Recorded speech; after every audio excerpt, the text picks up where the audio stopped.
Hello, welcome to a potted history of my journey thus far, from the University of York, where I studied for 8 years, through to my current position as Staff Officer to the Assistant Chief Constables as Sergeant in North Yorkshire Police. I joined University of York in 1999, having fell in love with the place on an open day and began a BSc in biology. In the third year of my undergraduate degree, my supervisor invited me to do a PhD, telling me the technology was all there and it was bucket chemistry. There was life lesson number one. People tell fibs. But I believed him, and there came on some intense periods of pain. Fun. I had 3 years of great fun out in the field in a mobile laboratory up in the Scottish hills, watching experiments fail, succeed in times, and developing my knowledge and skills. So I don't work as a CSI in North Yorkshire Police. A lot of people say, well, you're a doctor, why are you in the police then? You must be a scenes of crime officer or crime scene investigator, etc. No, I'm not that. I'm not a silent witness, nothing like that going on here. But nevertheless, my PhD has equipped me with notably sort of 3 main skills that I employ routinely during my work in North Yorkshire Police in the various roles that I've had.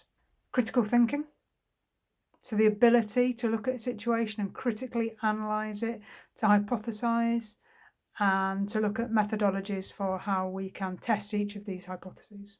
Problem solving. Okay, any of you that have done any project work or anything like that in the undergraduate and the postgraduate field will know that there's an awful lot to be done involving problem solving, and that is a really key skill, the ability to look at a situation from a different angle and to work out a different way of doing things if need be. And resilience. So a lot of time in any postgraduate study and undergraduate study, any writing, dissertations, theses, you need a lot of resilience. You do develop it, and that is so valuable in the workplace. So how do these skills that I developed fit into my time in policing? Critical thinking. Well, I worked for a number of years as a road death SIO, Senior Investigating Officer. So I used to lead investigations into fatal collisions across the county of North Yorkshire.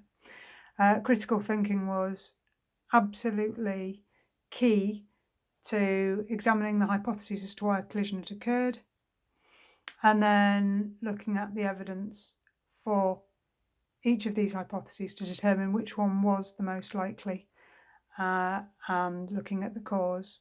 I'd work with a large team, but ultimately the responsibility for the investigations would land on me. Problem solving. The most dangerous phrase in language is that we've always done it this way. And that was coined in 1920, so 100 years ago, by Rear Admiral and computer scientist Grace Hopper. But there are a lot of firms out there where that is business as usual, is we've always done it this way.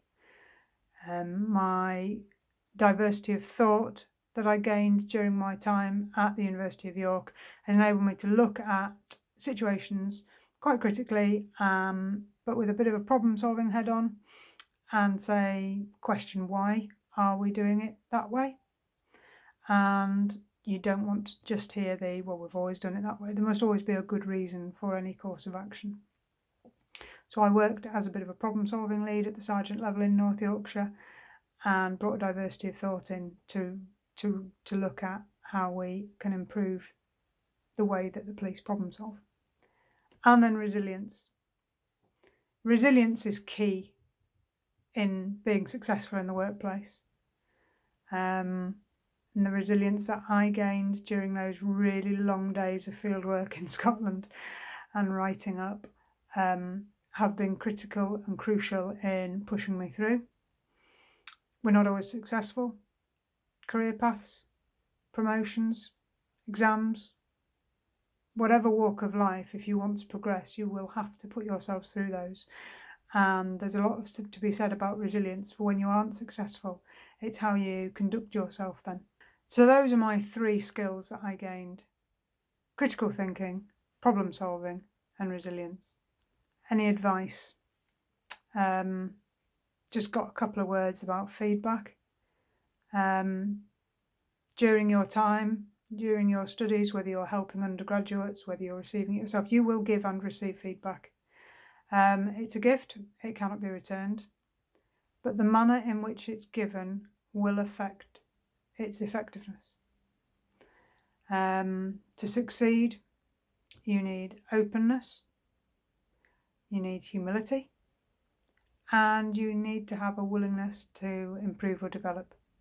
That said, it has to be given and received in a supportive environment. One of my favourite quotes is, "What would you attempt to do if you knew you could not fail?" Never let the fear of failure prevent you from having a go. Good luck in your careers. Please feel free to contact me if you think I could be of any further assistance.